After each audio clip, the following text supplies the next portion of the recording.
Y nos vamos a ocupar ahora de los mercados. A tan pocos días de la asunción del nuevo gabinete de Milei, el nuevo gobierno, en verdad, no solo el nuevo gabinete, sino todo nuevo. Todo nuevo, todo estreno y una expectativa que se va moviendo en torno a los nombres que se van conociendo y a las medidas que también va trascendiendo, que serían las primeras. Todo va a depender, dicen los especialistas, del discurso que dé Javier Milei el próximo domingo 10 de diciembre. Vamos a hablar con Ramiro Tosi, él es economista. Gracias por atendernos, Ramiro. Estoy con Mariano. ¿Cómo estás?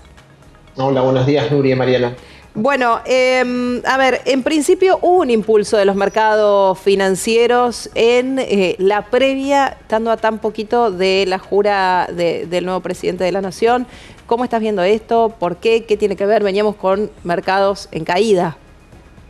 Así es, Nuria. De hecho, la semana pasada tuvimos dos datos muy positivos nuevamente en la economía americana, que fue el crecimiento. La economía americana en el tercer trimestre de este año creció 5,2% en términos anualizados.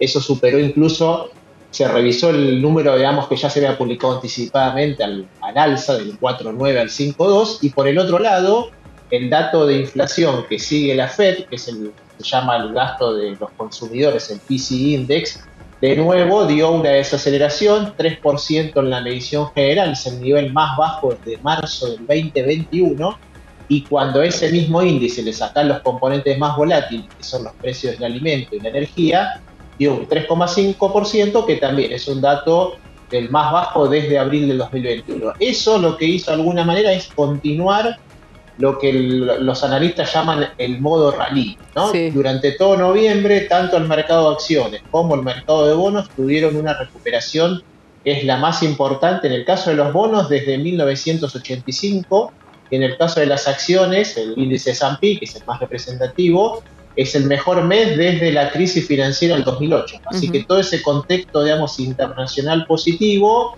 sigue, digamos, al alza. De hecho, eso ya se te está contagiando, si querés, a otros precios, como por ejemplo el Bitcoins y el oro, ¿no? Que alcanzaron también nuevos máximos. Todo eso te configuró un panorama internacional que también probablemente haya pesado en lo local, por ejemplo, lo que es el precio de los activos argentinos que cotizan en Estados Unidos, que son los ADRs de las principales acciones argentinas. Como decías vos, por un lado está la expectativa en torno a las primeras decisiones de Javier Milei, y por otro lado tenés un contexto internacional que hace que cualquier activo de riesgo sea más valorado ahora que en el pasado, y por lo tanto se desvíen fondos hacia un conjunto de activos mucho más amplios que hace unos meses atrás. Decía en varias de las entrevistas que habló Guillermo Franco, quien será el ministro del Interior, de lo que debería ser el verdadero valor del dólar en Argentina, el dólar oficial entre 600 y 650 pesos. Digo, ¿eso es así? ¿Es sostenible? ¿Alcanza para aquellos que creen que tenemos un dólar cero competitivo hoy? Bueno, esa es la pregunta, digamos, clave, Nuria, de lo primero que va a hacer el gobierno justamente es, o lo que primero debería hacer, ¿no? Es tratar de encarar lo que es el régimen cambiario. Eso implica una cuestión de organización de ese mercado, o sea, si vamos a converger o no a un tipo de cambio único, si se van a mantener estos dólares diferenciales, como por ejemplo este 50 y 50 que está venciendo el jueves de esta semana, ¿no? Que es este dólar preferencial para exportadores, que justamente te está dando a valores de hoy un valor cercano al que vos me estás diciendo, entre 610 o 650 pesos. Luego de ese ordenamiento, donde vos vas a definir cuáles son, si querés, las nuevas reglas para operar en ese mercado, está la cuestión del precio. Bueno, vamos a reordenar este mercado, y cuál va a ser el precio de, digamos, el nuevo precio de equilibrio de este nuevo mercado. Bueno, ahí hay varias posibilidades, un valor, ¿no? De alguna manera lo que trata de hacer Franco es poner alguna expectativa inicial de cierto nivel de piso que cree que es un valor razonablemente competitivo. Si uno hace las cuentas en términos históricos, ese es un dólar, si querés, no de los más bajos, como fue la salida de la convertibilidad, pero es un dólar que la economía en términos reales, ¿no? Ajustado por inflación, ya experimentó en otros periodos, sobre todo en el 2006-2007, donde tienes una economía creciendo, con una inflación mucho más baja, y con el Banco Central de nuevo pudiendo acumular reservas, o sea, pudiendo ir al mercado cambiario y quedarse al final del día con dólares para sus reservas. La pregunta es cuál va a ser el pass-through a precios, ¿no? ¿Cuánto va a ser el impacto de la inflación y qué va a pasar con la brecha? Que evidentemente algo más se va a ir, ¿no? Tanto a los financieros como al blue. Bueno, justamente, Mariano, esa es, digamos, diste en la tecla, porque nosotros ya tuvimos una experiencia fallida, digámoslo, no solamente, digamos, este año, ¿no? Sino en otros momentos del tiempo, donde a veces las devaluaciones se consume rápido esa ganancia de tipo de cambio que haces a través de la devaluación. Entonces, como decís vos, si el pass-through de esta devaluación, que si uno toma estos 620 o 650, estaríamos hablando de una evaluación del 70-75%. Es una evaluación, digamos, importante. Ahí lo que va a ser clave es dilucidar si parte, digamos, de la inflación que vimos en estos últimos meses, más la que probablemente veamos ahora en el mes de noviembre, ¿no? Donde ya hay varias analistas pensando en una inflación en torno al 12% y algo más en diciembre, si parte de esa inflación ya tiene un componente, si querés, de adelanto, de expectativa sobre un dólar que todo el mundo dice está atrasado, y bueno, yo ya estoy en realidad formando precios no con un dólar de 3.50, sino con un dólar que está más cercano a ese 6.50.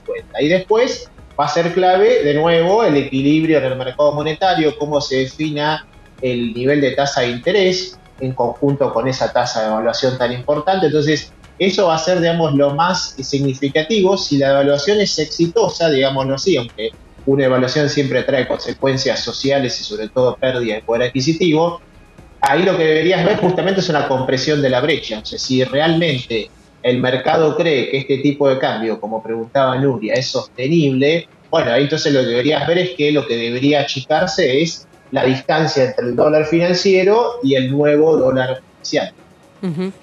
Bien. Ramiro, ¿cómo esperás que sea el 12 de diciembre? Digo, o mejor, no, el 11 ya. El 11 ya.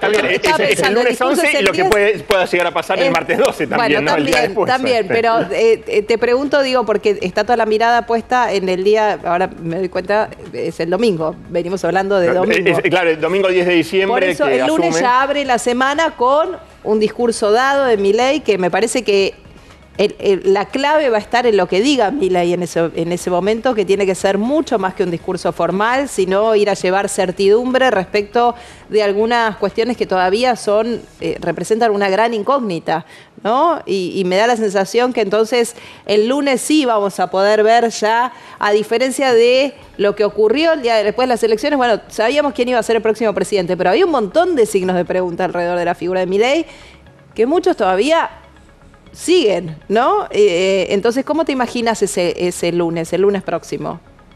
Bueno, hiciste un buen resumen, Nuria, de lo que fueron quizás estas últimas 2 semanas, ¿no? Donde algunas incertidumbres siguen estando presentes, otras se van despejando, pero te diría que ahí lo clave van a ser 2 cosas. Primero, como decís vos, el mensaje, digamos, inaugural en el Congreso, como para tratar de ver cuál es el Milei, digamos, que efectivamente asume la presidencia, ¿no? El Milei más parecido a la campaña, el Milei más moderado y tratando de tejer acuerdos políticos más amplios, como vimos en las últimas semanas, y entonces tratar de descubrir en ese mensaje cuál va a ser los principales ejes de gestión que eventualmente adelanten ese discurso. Y después lo más importante, si querés, para nosotros, no es tanto ese discurso, sino como decimos nosotros, así como decimos que los mercados hablan a través de los precios, los gobiernos hablan a través de las normas que emiten. Entonces ahí ya te diría que mi trabajo, por ejemplo, el mismo lunes va a ser entrar al boletín oficial y ver si eso que se emanó del discurso efectivamente se concreta en medidas concretas, en decretos, en resoluciones, donde ahí